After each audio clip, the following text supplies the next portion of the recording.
And we are live. Welcome back, everybody. This is the NUCLR GOLF Podcast. I am not John, as you can tell. I am not the co-owner of NUCLR GOLF. My name is Hutch. I am actually one of the ambassadors here at NUCLR GOLF. Tonight, we've got Joey from Scheffler Fans, Tim, another fellow ambassador, Ryan from JT Legion. What's up? Guys, we kind of got a lot to talk about this week. There's been a lot going on. As always, though, before we start, I want to thank everybody for being with us. Guys, let's just kind of dive right into it, I guess. I think the first thing that we need to talk about is there were several events this week, several different winners. So let's start with the ladies. They always say ladies first. So let's go there. Tim, did you get a chance to watch? Yeah, I watched most of the weekend action. Lottie Wood, she's incredible. It was her first professional event. She finished the tournament, won by 3 shots. She also had 3 bogeys the whole entire tournament, which is pretty incredible if you ask me. It's so consistent. She's really been on a tear the last month or two. But she held off some good players. Nelly Corda was up there for a little bit. She kind of faltered on Sunday. Happy birthday, right? Today. Didn't I see that? Today's Nelly's birthday? Yeah. Was it today or yesterday? Oh, it's today. Today? I think it's today. Yeah. Happy birthday, Nelly. Lottie, I also think I saw that Lottie's the 3rd woman ever to win in her first professional start. Yeah. Yeah. Didn't Rose Zhang also do that? I think Rose. I believe so, yeah. Yeah. It's just crazy to think you can go straight into that.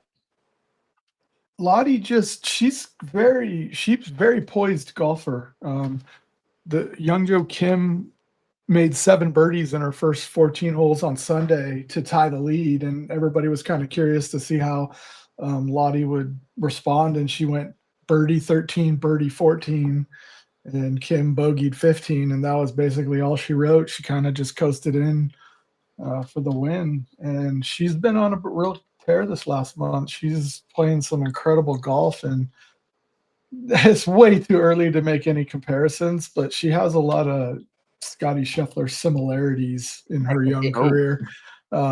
She just hits tremendous golf shots, and she's just really poised for being so young. I think Scottie plays the same type of game too, but it was a good tournament. And I think they got the Open this week. I did see that. So they kind of lead in like the PGA Tour does with the event over there, and then the Open right next week. Yeah, with the Scottish. I like that. Yeah, I do too. Speaking of being across the pond, though, we had Patty Harrington over there winning the Senior Open. What do we think about that, Ryan? I love it, man. I love Patty. Yeah. That dude, I mean, I love to see him win. I mean, I just remember back in the days when Tiger was hurt and he was winning those majors and being kind of like, Patty, I didn't want Patty to win because I was such a big Tiger guy. But, like, I really love Patty nowadays, man. And I love his instructional videos.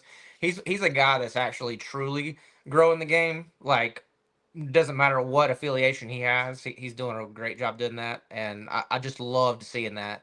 And I love seeing that for our Patty tracker, too. So it was super awesome. He is. He's so, like, genuinely, like, he's one of those guys that's just, like, he is good for the game.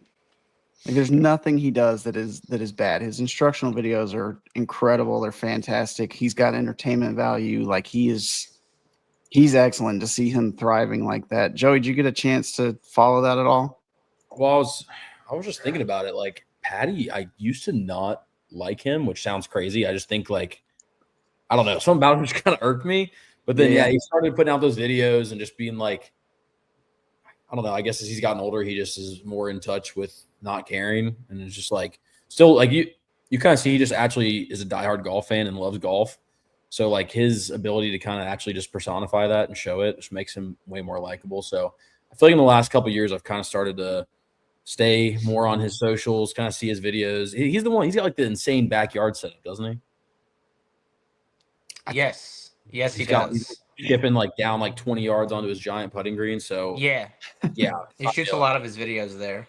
And he's such a nerd too. That's what I love about him. He's such a golf nerd. Like he tinkers with stuff kind of like Arnold Palmer used to tinker with all the thousands of clubs that was in his shop. Like he's just a true nerd, and it's so good to see somebody like that because he doesn't have an agenda.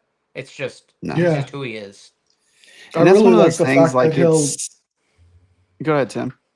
I was just going to say, I really like the fact that his answers are just down to earth. And that anytime he's asked a question, he literally gives answers that we were hoping he would give and not some, robotic answer. He's in depth and he's awesome to follow. The older he gets, the more I enjoy him. Yeah. And it's kind of one of those situations too, like to me where, and we've seen it with so many others as we get into like this social media age that we're in now, where once they get to start showing a little bit of their personality, it just makes them connect so much more to people. Like if you guys remember, like when Phil first got his Twitter, right? Like whole new wave of Phil fans. Cause it was just, what was it called? Fireside with Phil?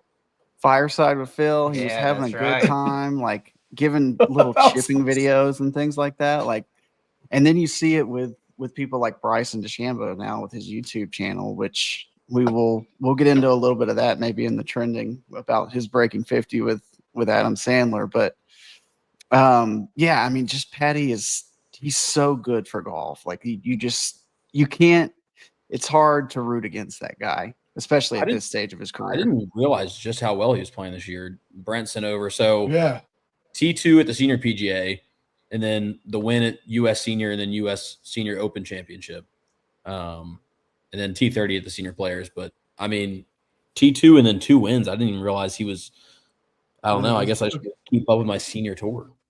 It's interesting, too, because the only time we looked at the leaderboard, they said was on 18. So, like, he was just truly focusing. He said that earlier this year in a win, too.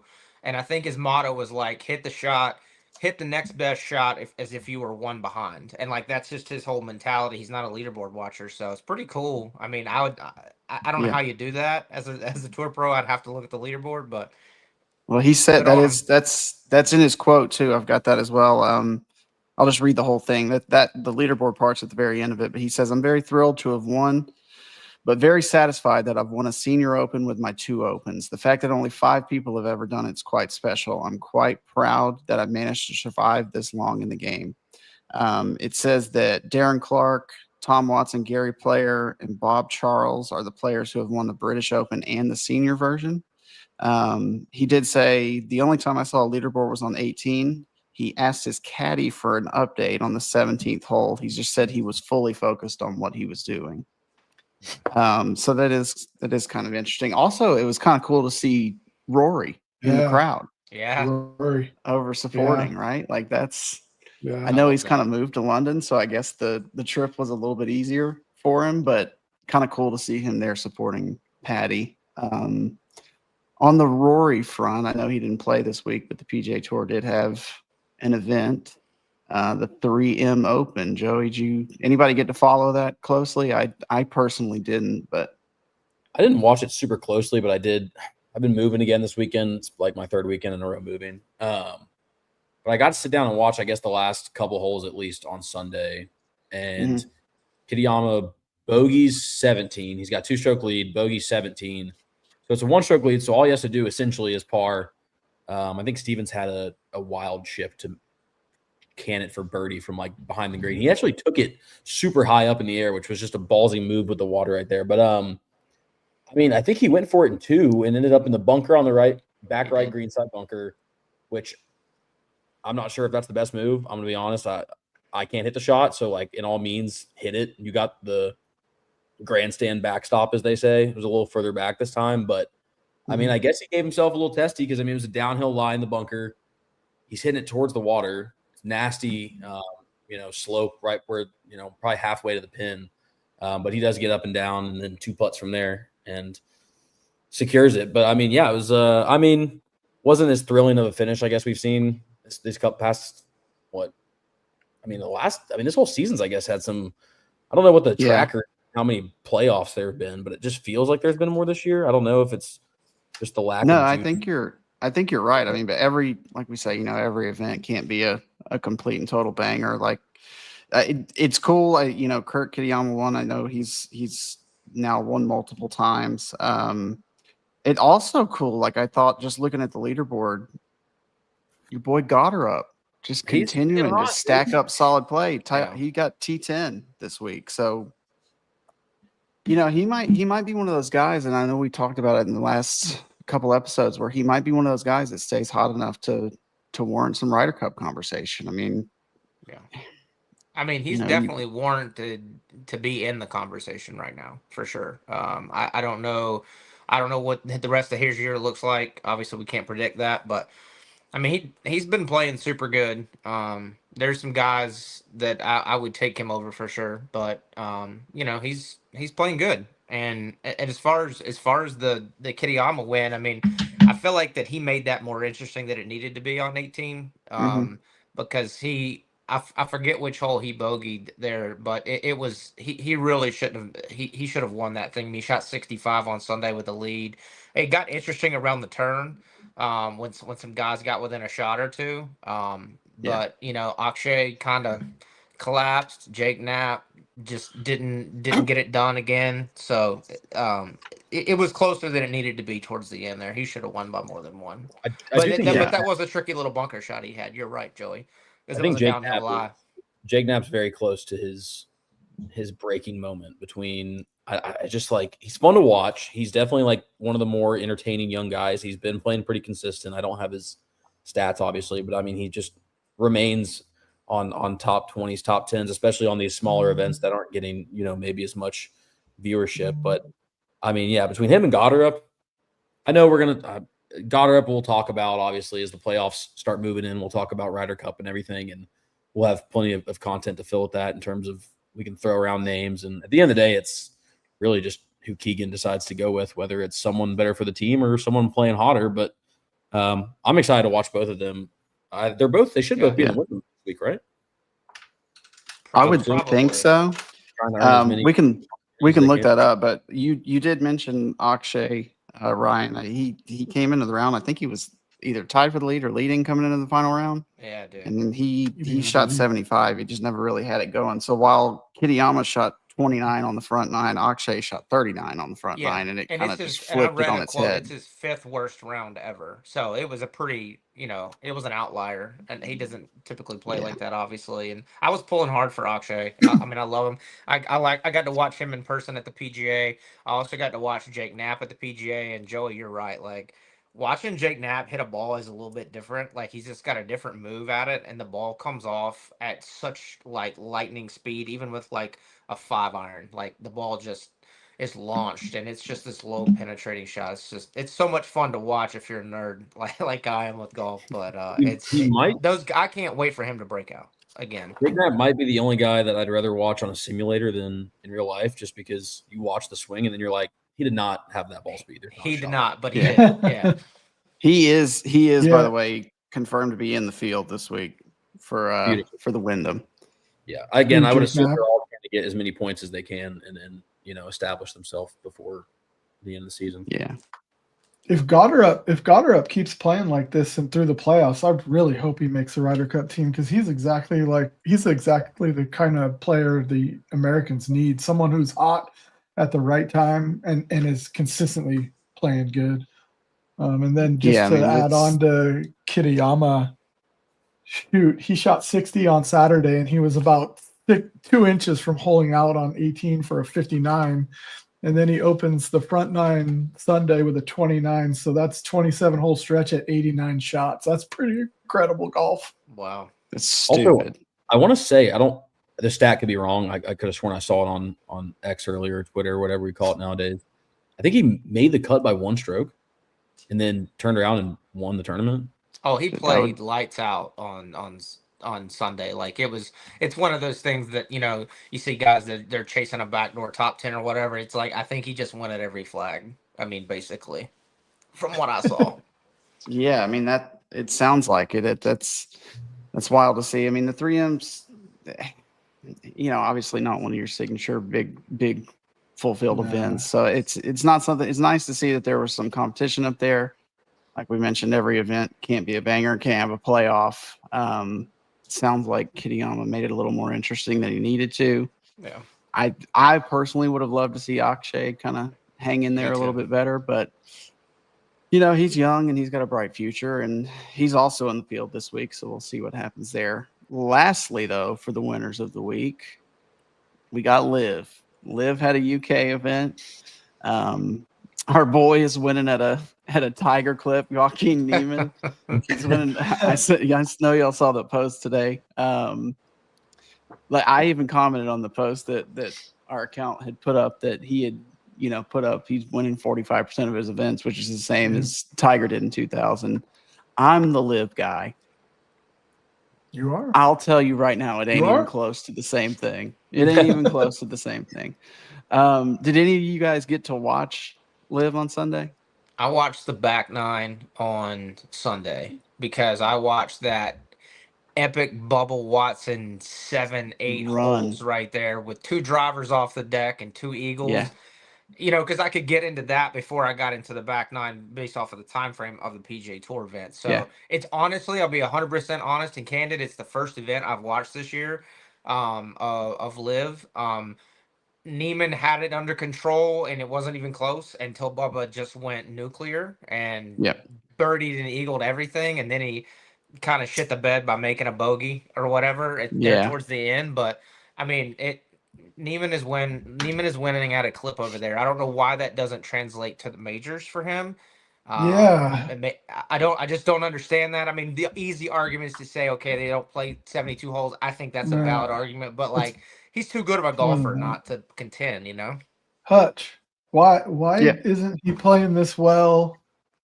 Why do you think he's not playing as well on the major events or on the PGA? I think that he's still young, and I think that we've seen this in the past before where it took certain guys just some time to where they could really translate it over to major championships. It took Phil Mickelson a long time to win his first major. It took, for the longest time, Sergio Garcia was thought of as the best player to never win a major until he up and won one. So, I mean, I think he's still young. He's obviously got the game. I was kind of surprised to see him win this week because after the Open last week, he fired his coach and his caddy and then up and just dominated. I mean, like I say, this tournament was a runaway until Bubba. He was 8 under through a 6-hole stretch. I mean, he had 2 drivers off the deck that resulted in eagles, including one of them that ended up 3 feet from the hole. He was just making everything, and then he kind of got in trouble and flared one.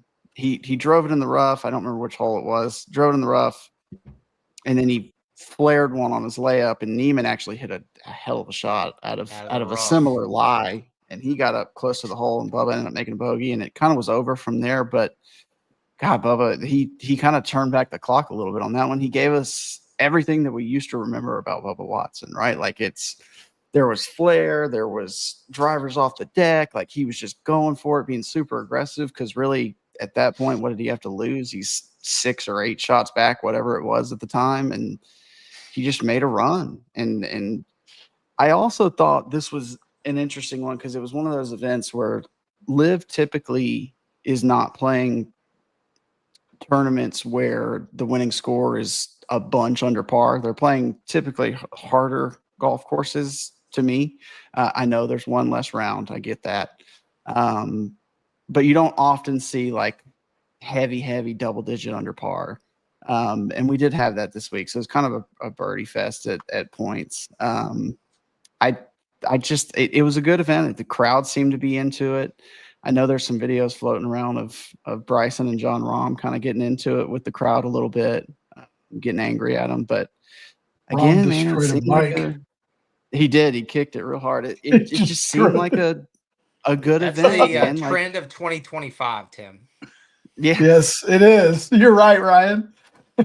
Find something, destroy something. Can't you just take a big divot somewhere? Right. At least they're not destroying the course. Like, you know what I mean? They're destroying the signage, the stuff that's going away.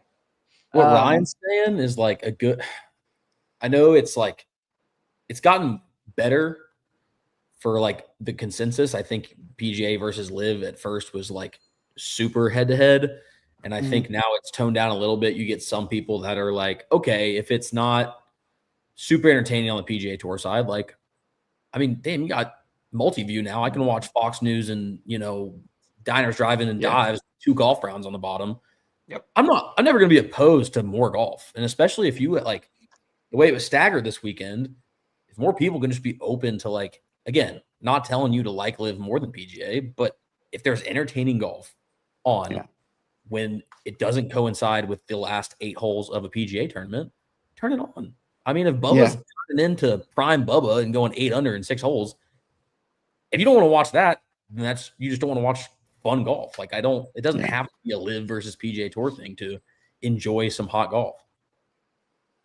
And I did think it was fun too when they got to the par 3. I think it was the 17th hole. It was kind of their party hole where they played music and stuff throughout it.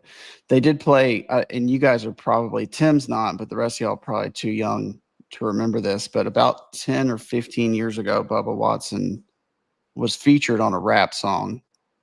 Like, he actually laid a verse on a rap Ricky? song.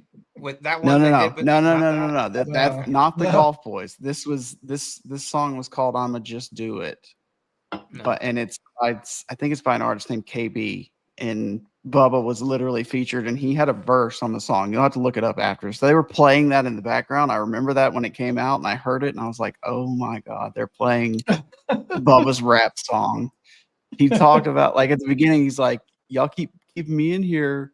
I'm supposed to be at a Christmas party.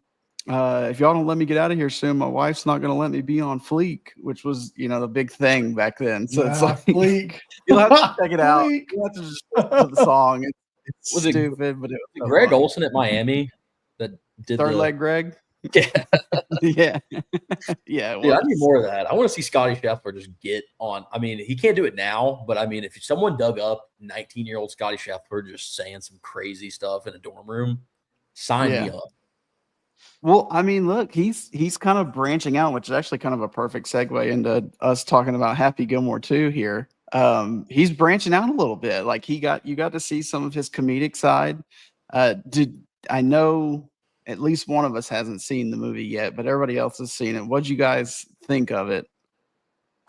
Go ahead, Tim. Oh, I thought it was good. I didn't think it was all-time epic. I thought it was a solid sequel. I liked the first half of it more than I liked the second half of it. I didn't necessarily like the gimmicks of the second half. I thought it was less funny than the first half, but some epic lines in there. Scotty getting arrested again. That was awesome. And then I personally like John Daly's humor. So I like how they kind of made him kind of stupid, and they had that whole math problem that he couldn't figure out where they're like $75,000 a year for school and it was $300,000. And Daly's like, "Oh, that's $333,000." And Happy's like, "No, John, that's $300,000." And John goes, "Yeah, guys, for guys like you, Happy, you get a discount." I just thought he played it real well. So Yeah. I mean, I thought the first half of the movie was better than the second half. Yeah, I mean, Ryan, thought what'd you that there think? was every cameo that could have happened was in there for sure. It felt like I loved it. I mean, I loved it so much because obviously, I classify myself as a golf nerd, so I liked seeing all the dudes in there. I thought that was super fun. We know, all 4 of us know every golf cameo that was in there. So, it's just one of those things. It was cool to see him. I love Will Zalatoris. Like, the comparison to him as the old caddy, he was made for that role. JD being in there, squirting booze out of the hand sanitizer. Like, Yeah. I mean, that was hilarious. Like, there was so many great moments in the whole movie, and I thought it was good. And you've heard some things from some prominent people online. Oh, this was not what it's supposed to be. This was not great. This movie and a lot of Happy Madison movies is made to be stupid funny. Like, it's not made to be. It's not made to actually make you think.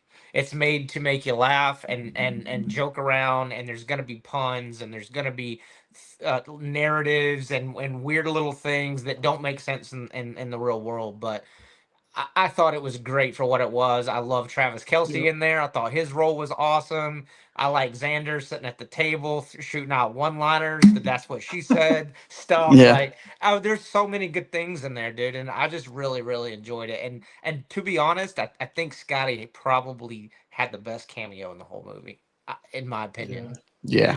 I would agree with that. I think Scotty stole the movie. I know Joey hadn't quite had a chance to see all of it yet. He's moving everybody. Just cut him a break. He's trying. I even tried. I think Saturday night, or no, it would have been Friday night. I turned it on, and I won't spoil any of the first 15 minutes, but I was pretty locked in. Not locked in enough to not fall asleep because it was like 3 a.m. But I think it's actually more. I look forward to watching it now. I'll probably catch up maybe tomorrow night or Wednesday or something. But people online were genuinely like, it was disappointing, and it makes me think, like, what were you expecting? It's 71 cameos or something. There's zero expectation for this to be any, like, even it's not even supposed to follow a plot. Like, I want a Sharknado-esque, like, just bunch of one-liners. And that's kind of what you got, Joey. Yeah, that's kind of what you got. I mean, there's some obvious parallels to kind of be drawn to Live and whatever, but I don't want to spoil it for anybody or for you, Joey. And you'll see, and you may even agree with what Tim said, that kind of stuff kind of takes over the second half of the movie. But Scotty, your boy, like, just absolute hilarity with his cameo of going to jail and all that good stuff. It was good stuff. Like Ryan mentioned, Xander with his "that's what she said" over and over and over and over. I mean, that was great stuff. Even, Jack Nicklaus, it's just a movie. It's supposed to be stupid. I think anybody who's disappointed in it, it's kind of one of those things where it's been so long and we hype it up so much that the only thing that you can do is be disappointed. If you're really looking at it through that lens, you'll never be satisfied with it because you've hyped it up so much. It's like, for me, like if and this may hit some older people, but like if Dr. Dre were to finally release another album, Tim, like you could probably follow, like it's probably going to be disappointing because we've hyped it up so much in our heads and it's probably, maybe if you're looking at it through that lens, it's better that it never happens, right? But gratuitous amounts of cameos, just the regular silly comedy that you get in Happy Madison Productions. I mean, it's exactly what it's supposed to be. I personally enjoyed the movie. I thought it was exactly what I wanted it to be. It was very ham-handed, but that's what Adam does. Like, that's the type of producer. Like, I mean, Big Daddy, Mr. Deeds, like all those movies like that. That's like they're so funny, but there are some ham-handedness in it. But that's just his personality, and it really comes through. And if you didn't like it, that's okay. I can't tell you what to like, but you probably set your expectations in a place that they shouldn't have been in the first place. Yeah, you shouldn't. You shouldn't have been. I think the people that were disappointed, they must have thought there was going to be a storyline, because I had no expectation of that. I was like, this is going to be 95 minutes to 120 minutes of me laughing at some of the stupidest stuff I've ever seen in my lifetime. And that's what it was. I mean, it was awesome. And him playing golf with those three randos was pretty awesome too. Because Eric Andre was excellent. It was awesome. Eric Andre was excellent. Absolutely. When it comes to just laughing for a good hour and a half, just good times watching the cameos. That's what that movie was supposed to be for. So if you had any other expectations, I don't know what you were looking for. I agree. Really. Yeah, I mean, that's totally fair. They, John and Brent ran a poll. How many stars would you give Happy Gilmore to? It had 7,000 votes roughly, and 31% of you said 4 stars. Second was 3 stars, 27%, 2 stars at 23%, and 5 stars got 19%. I think that's just it's hard to rate something on a star scale, because, like, what are we really rating? Like, it all comes down to what you kind of expected going into it. If you can appreciate it for what it's supposed to be, you loved it. If you hated it, it's because you're thinking it was something that it was never, ever, ever going to be. And it never could be. Happy Gilmore is like the 90s was just putting out some absolute heat. And it's a movie that like anybody can watch. You don't have to love golf or really even know anything about golf to just be like, oh, that was a funny movie. It did follow your very generic 90s plot. I mean, it's got every little piece that you would need, but it still touched on golf. This one was almost like it was built for the golf fans and even like the people that have just gotten to golf in the last 5 years. Do I expect my girlfriend to go watch that movie and really think anything of it? Probably not.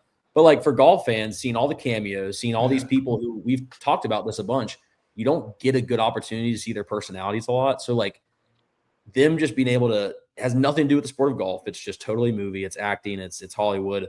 Is this one I felt like was more for the golf fans, which I guess makes more people disappointed, expecting some sort of Tarantino plot. When again, it's just stupid, funny personality openings for these PGA and live players. This is exactly what it was. I really learned some good places to hide some liquor too. Yeah. Yeah. Grandma's I think to your cuckoo point, clock. Joey, too, like maybe it isolated some non-golf hardos because they don't know who Will Zalatoris is. They don't know who Justin Thomas is. They don't. Yeah. Maybe that's a thing, but I mean, for us golf hardos, like this was a perfect movie, to be honest. Like if you had your expectations at stupid funny, this is what it was, and you got to see all your favorite guys, you know. So it was cool. Yeah, I mean and you got to see like it perfectly too. Was kind of like a melding of the worlds of Live and PGA Tour because you had both sets of players in the film. Yeah. Like it just you get to see, as we mentioned, kind of talking with some YouTube side of things, you get to see a little bit more personality, a different side of them than just the guy you see being all serious on the golf course. On that YouTube front, we'll kind of get into our trending topics of the week, but I'll lead it off with one last thing. What you got? The movie released Thursday night at midnight. So what do you think the percentage was of people who Googled if that surgery was real on Friday and Saturday? I want to hit the ball 600 yards. I have no idea. Yeah, but and I still can't believe that with all the cameos, you had Jack Nicklaus, you had Trevino, you had Scotty, you had, I mean, all the top players over the last generations. Why couldn't we get a Tiger cameo? Why couldn't we get one?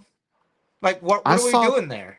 I saw somebody put up that he should have been Chubb's son, which I would have thought was hilarious. I mean, I don't know. Hilarious. Filming was apparently last fall. So I don't know if that would have gone with his schedule. I don't know what. It just probably just came down to what he was doing at the time. Who knows? But we did get to see Bryson was in the movie. And then so yesterday, I believe it was yesterday, he released his latest Breaking 50, episode 4 of season 2, Breaking 50 with Adam Sandler.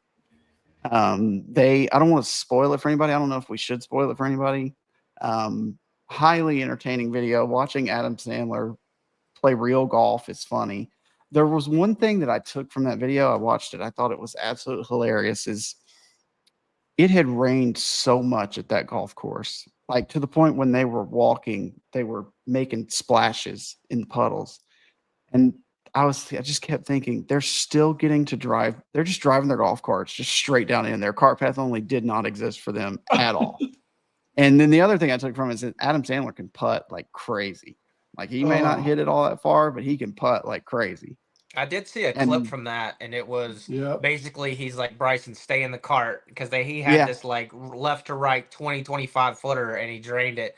And then I did see that he did the Happy Gilmore driver, and I heard him on, I think it was New Heights podcast with the Kelsey brothers. I think I heard him say that he did the Happy Gilmore swing twice and connected well with it. So I don't want to spoil it, and I haven't seen it, but I just seen some clips. So it was good, and it was very interesting, and you got to see again there was a lot of bleeping out cuss words from Adam Sandler in the whole video. I mean, he cussed pretty much the whole video. They played some pretty decent golf. Adam Sandler can putt though. I did learn that. Bryson, of course, always carries the distance part of that, but very good video. What else can we talk? What else has happened this week? You want to talk about the the round over in Scotland with the little ball drop with the old president? Might get sued. We can, but we'll keep the politics out of it. Other than he is the president. No politics in this whatsoever. But the fact that was caught on camera and the way that guy dropped that ball, like, they're awesome. I'm just gonna leave it at this: highly suspect. Yeah, I mean, do you I don't even know what to say Trumpy other than keeps I need a score? caddy like that. I mean, let's Do be you honest. think he even keeps score? I mean, No, if you're he's not keeping you're- himself. if you're winning That's what I club championships, I hope you're keeping score. Well, yeah, during those, but I mean, when he's out playing Turnberry, I don't know. I would like to see a score. If a scorecard says 4, yeah. If a scorecard says 7, then okay. It's I also, mean, I'm just saying, go it's ahead, not like Joey.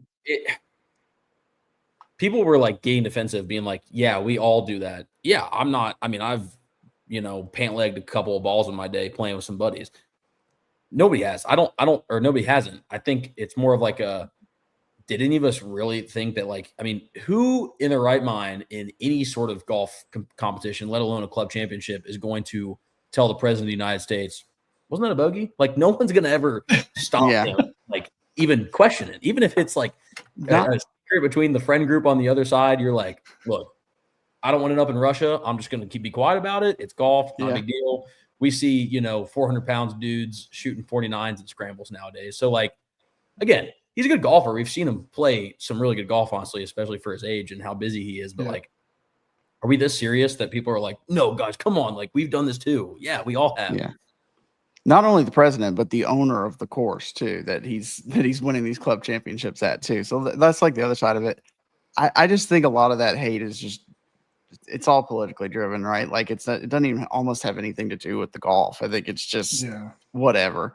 I need a caddy like that though. I need somebody to follow me around, and when I hit it in the woods or whatever, just throw a ball down before my friends get there and see it, and then we can just keep it moving. We can just keep it pushing. That's all we need to do. I love that you can tell he wants to have a backup for if someone sees it, where he's like, oh, like he's looking to the right, acting like he's not looking, and like he watches and does a couple double takes, and he sees him drop it, and right when he drops, he gets out of the cart and he's like, oh, there it is. Bro, it's the way the guy dropped the ball, man. I'm like, it was so inconspicuous. The other guy, the other caddy in front of him wasn't really looking, and it literally just looked like he just kind of farted out an egg right there. I was like, what is going on? And you may It was see pretty this? masterful. It was great, but like I at first, it took me watching it like 2 or 3 times before I even realized what was happening, because I saw the caption said something about a ball drop, so I was looking for him to toss one out of the cart. I didn't see it. It took me a while to catch on to exactly what I was seeing there. That it was, I need somebody to follow me around and do that when I'm playing. That'd make my life Hopefully the so caddy much got easier. a big tip. That's all. That's the moral of the Maybe. story. Big tip. Maybe. Well, you got to imagine there's some pretty powerful people that go, not even powerful, maybe just rich, that go and do that kind of stuff. And like, caddy, and you slip me like, I mean, I'll be honest, you slip me $1,000, I'm putting that ball, I will run out 3 holes ahead and put one like left and just be like, miss it somewhat left. I've got 4 different balls out there for you. We can pick one. I do the other one, step on it. Hit a hook. Which, I mean, that's the thing. Like, and you kind of hit on it too earlier, because we saw him. He did a breaking 50 with Bryson. Like, he could play. Like, he's not a bad player at all. No, he's not. So I just seeing that, it's of course it was gonna be a huge video from the moment it got posted. Like, it was absolutely gonna be a huge video. Not sure what else you can say about it. I mean, it just kind of is what it is. We don't even know the full context of the whole thing, so who knows? He could have been. We never will. That's exactly right. I did see, and maybe you guys saw it too, tiger sighting this week. He was at the U.S. Junior Ams. I thought it was funny because he showed up in full gear, like he was ready to play. Like he had pants on, he had the shirt, he was even wearing some Sunday red golf shoes. Yeah, like it looked like, I saw somebody comment on the post and said it looked like he was ready to tag in if Charlie needed any help. And he did, which, so he should have. based on the way Charlie played, it sounded like he needed some help. What'd you guys think of seeing Tiger playing out there? Or Tiger walking out there? You think he's getting ready to ramp up, maybe get started and getting closer to coming back? I just think it's the most Tiger thing ever to just – I don't know that he exists in a world where he's not, like, in the back of his head, he's like, I mean, I could hit a couple balls. Like, I should wear my golf shoes in case I have to, like, swing just in case I run into somebody I know or, like, I'm on the range and just – I mean, the golf guy in me, like, I can't – even if I'm at, like, a country club or something or, like, a golfing event, like, hosting or helping work it, I can't walk past a driving range. If there's some balls out there in a club, I'm hitting. Like, I can't not hit. I think that's just a golfer in all of us.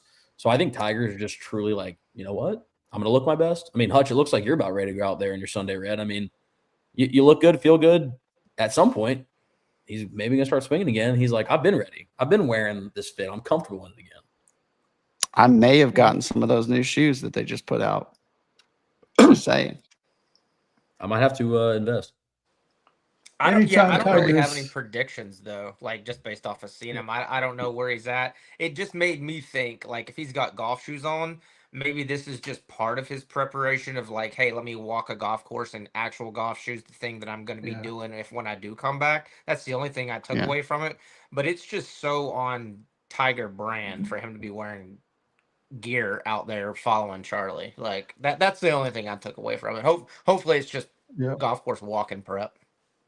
Yeah. Well, and I mean, he's definitely hitting balls by this point to some degree. They may not be full swings, but he's definitely at least chipping around the backyard. He's kind of like you talked about earlier, Ryan, with Patty. Like he's a golf sicko. Like he's as soon as he's able, he's going to be back out playing. Whether he gets back, I don't think there's a question of whether he's coming back or not. Personally, he'll be ready to do it though, whenever that is. And you know, Tim, before I've got one more thing to say before I say it. What'd you think of seeing him? Oh, I was just going to say, I was with Ryan. Like, to me, it was instant prep work. Like, this guy's already thinking. Anytime I see Tiger in full gear coming back from an injury, I look at it like this guy's testing to see what it's going to be like. And so I was like, oh, he's got his golf shoes on. Oh, he's going to walk it like he's playing and see how he feels the next day. That's exactly what I took from it. Dude, and the bummer about it is that I didn't ever see any videos of him walking, so I don't know what it looked like. I just saw the photo. So I don't know. I don't know if video didn't get out or if it wasn't good enough. I have no idea. But I imagine that if he's wearing golf shoes, he's got to be doing some sort of golf activity more than just watching Charlie. We'll probably see him again this week. From what I understand, Charlie is in the field for the Junior PGA. Apparently, it starts tomorrow at Purdue University in West Lafayette, Indiana. Looks like he's going to be paired with a couple of D1 golfers, according to this tweet from Brentley Romine from Golf Channel. He'll be paired with Vanderbilt commit Tyler Mahwini. I probably have butchered that name. And Florida commit Jackson Ormond. They both made match play last week at the U.S. Junior Am. So, you know, we'll see. Charlie, it's good for me, at least in my opinion, to see him really hitting the amateur junior circuit. Kind of hopefully getting some competitive juices going. Says two. If you said this, I apologize. Says 2 junior Ryder Cup berths are available for the winner and the runner-up this week. So, oh god, I skipped over that. That'll be big. Yeah. God, you have to imagine Tiger's going to be there watching him again. So this is just, you know, like I say, Hopefully we get some walking videos. It's great to see. Yeah, and hopefully there are some walking videos so we can see some of that. I know we've got to talk about Wyndham this week, Wyndham Championship. So coming up this week, my personal, I don't know a ton about what the event looks like this week, but I know my personal favorite memory was it 2015, Tim, Ryan, when Tiger played as a last minute bid to get in the playoffs? I was there. You were there? I was Okay. there. Me and my brother were there, dude. Yeah, we were there. What round? And it was because he almost won. We saw him on. We walked the whole 18 with him, but we finally were like up real close to him on the left side of 18. He pulled it in the rough on. I think this is when it was at Sedgefield Country Club. I'm pretty sure. I could be wrong, but we were there. It was super awesome. We got to hear a nice swear word when he hit one. It was so nice. It was just so perfect. I was there. Yeah. So I wasn't going to miss that. I grew up close to there. So like I wasn't going to miss seeing Tiger at Greensboro because Greensboro is such a small property that when you walk, like it's not like when you go to a regular PGA Tour event where the security is like super tight and there's just big. There was just almost like there was just no way to move traffic, so you could really be up close to him and everybody else. So yeah, I was there for that, dude. It was super fun. Great memories of that course. Were you there the day he holed out that flop shot? I was not there that day. I was only there on Sunday. Okay. I remember on Sunday because that was the year he had kind of the chip yips a little bit going on early in the season. Yep. So him doing that, but then they kind of reared their head. I think on Sunday he bladed one over the green at one point. I don't remember what hole that was, and it kind of took him out of. We thought he was going to win. I remember that we were for sure going crazy, but he, God, that was good. The field for this week though when's the playoff start? Is this still the last event before the playoffs? This should be the last event. Yes. Okay.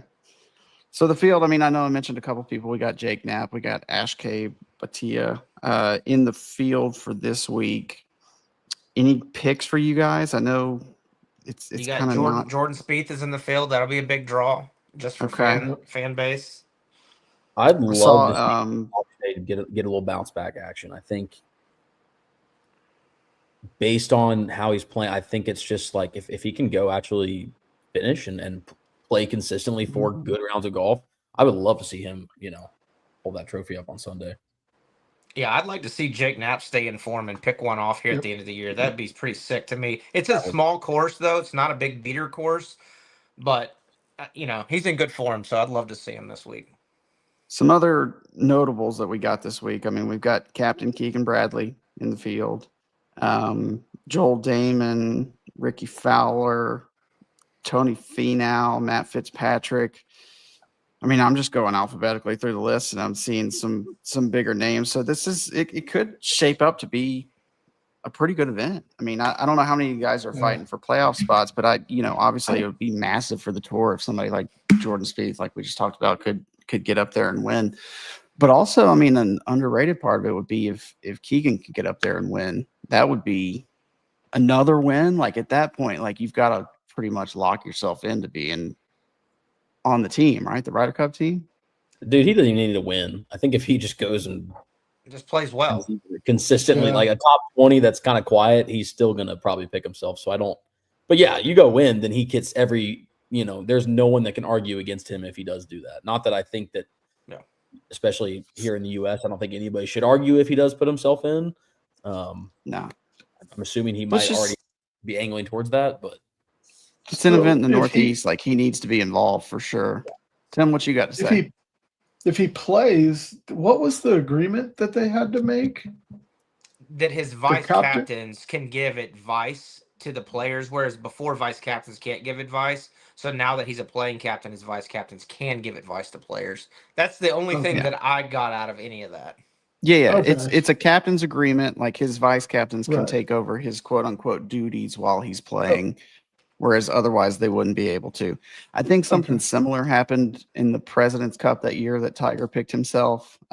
It's kind of, I know it kind of got publicized as a big, they changed the rules or the agreement or whatever. I don't think it's a captain's agreement. Like they agree to it with each other. So I don't think that was something Luke Donald was going to be like, no, I'm not going to do that. Yeah. Like, screw America and screw this game. I'm not going to do that. I don't think that was ever like in the realm of possibility. So, it's just one of those things that it kind of probably should have flown under the radar a little more. I don't know. Do you guys have picks for this week before we get out of here? Jake Knapp. Jake Knapp would be really cool to see him. Just love to see that. I'm going with him. He's got a hot hand. I'm going with him. Your boy, somebody's boy, Ben Griffin's in the field. Yeah. He's on that Linsanity run, which now Chris Gotterup is on that Linsanity run. At this point, he's new Ben Griffin. What you like? Tim, did you say who you were picking? I was debating between Finau and Fowler. I think Finau, they're both playing decent, so I would like to see one of them break through and win again, get back into even better form. I'm gonna go Finau.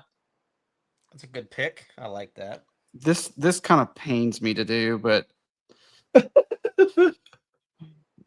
actually Carl Phillips is in the field. So as I'm repping Sunday Red head to toe right now, let's just go with I'd love to see Carl Phillips win Sunday Red signature athlete.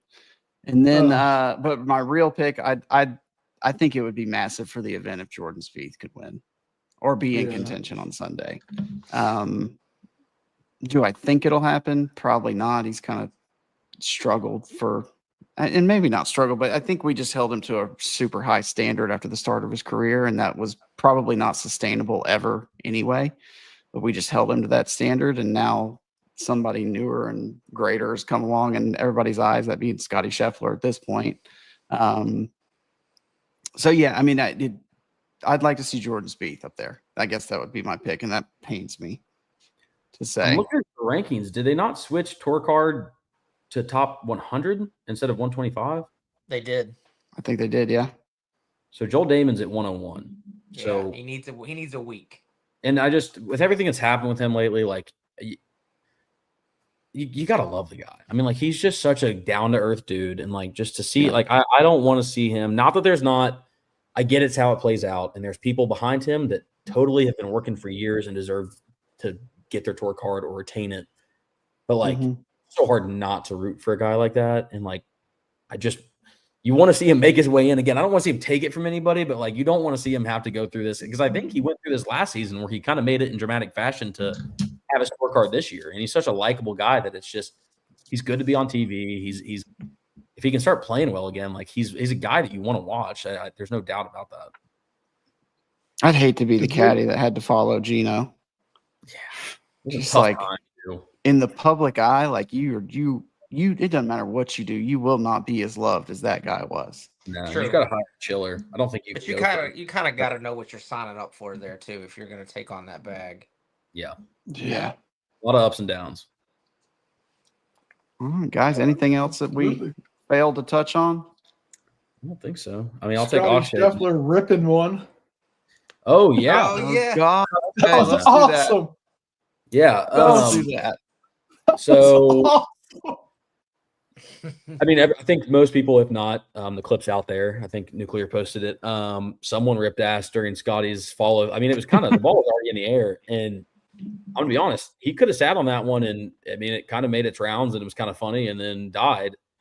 You couldn't waterboard that information out of me. I know he's got way bigger fish to fry. He probably doesn't care at all, but he went on the Pardon My Take podcast this week, and they asked him, and I mean, I guess if you're asked, you're not going to start lying about it. He's probably just hoping like, hey, maybe don't ask me, but he admitted it was him, and you kind of have to love that because been there, done that. Like, I mean, he's a family guy. He's like us, except none of us show nearly. Yeah. That's hilarious. And he's been to jail. I happened to watch. I was watching it live when it happened, and I was like, I had to rewind my TV a couple times, and I for sure thought it was one of the announcers. The way they reacted, they played it up so perfect, and they were like laughing at each other and making jokes. And I was like, oh, it's one of those guys. So when I heard Scotty admit to it, I was like, man, that's awesome. Scotty, he's just a regular guy. He's just a regular guy. I think that's what makes him more likable, is that he's not so like guys who have been in his position in the past. Like, you didn't feel like it was attainable to be anything like them. And Scotty is so relatable and personable. I think that's a big part of his charm and a big part of why he is who he is and why he's as popular as he is. I mean, it's a good thing for him. Before we get out of here, guys, I know, look, this is the wrestling fan in me coming out. Hulk Hogan died. Big part of my childhood. You know, obviously thoughts and prayers are with his family. And you guys got any favorite Hulk Hogan memories? Just when he went to NWO, when the black and white, dude, like that's still stuck in my head from when I was a young kid, and him staying, all the guys, like that's my favorite memory, was when he went over. Mine too. It's my favorite memory, but also for a different reason. All I knew was Hogan as the good guy, like the person everyone loved in the 80s and 90s. He was just the ultimate favorite. And then to go black and white like that and come out with NWO, I thought it was a great heel. It was awesome, and it made him. I thought it kept his momentum going as a superstar. It was awesome. That was my favorite moment too. Well, the red and yellow had kind of started to become stale. He was getting a lot of boos at that point. Yeah. So switching over was huge. Led to a huge main event at Starrcade '97 with Sting. Which kind of fell flat, but mine's probably got to be WrestleMania 18. Him and The Rock. That was massive. Yeah. The whole crowd just went for Hogan instead of Rock when they were supposed to be booing him. Anyway, Joey, you're probably a little too young for Hogan. I'm not even too young. It was one of those things I just never got into. Like, I was never a WWE guy. I watch UFC and don't shoot me. I'll watch real fighting all day, but I don't know. It was just one of those things I never got into. So, but obviously I've been aware of Hulk Hogan my whole life, and it is, obviously a situation. And last week was general between him and Ozzy and Huxtable, and just he was just one of those guys that transcended. He made wrestling kind of mainstream. That was kind of his big thing, and that's why we're mentioning him. Obviously, Ozzy Osbourne dying too. That's a sad situation in 1 week, and Malcolm Jamal Warner as well. Yeah. God, I hate to end the show on such a bummer, but it's kind of where we're at. But I know, right? Like, it's kind of where we're at right now. Obviously, we'll be back next week, Monday, 8:30, just as usual. Hopefully, John will be back in this chair. Hosting's a lot harder than I thought it was. So big shout out to John. There's a lot of balls I'm just juggling over here. Shout out to John. Hope you're back with us next week. I'm Hutch. I'm an ambassador here at NUCLR, obviously not the co-owner. Joey's with Scheffler Fans. I've been joined by him, Tim, who's a fellow ambassador, Ryan from JT Legion. We appreciate every one of y'all being with us, and we'll see y'all next week. Same time, same place. Yep. Have a great week.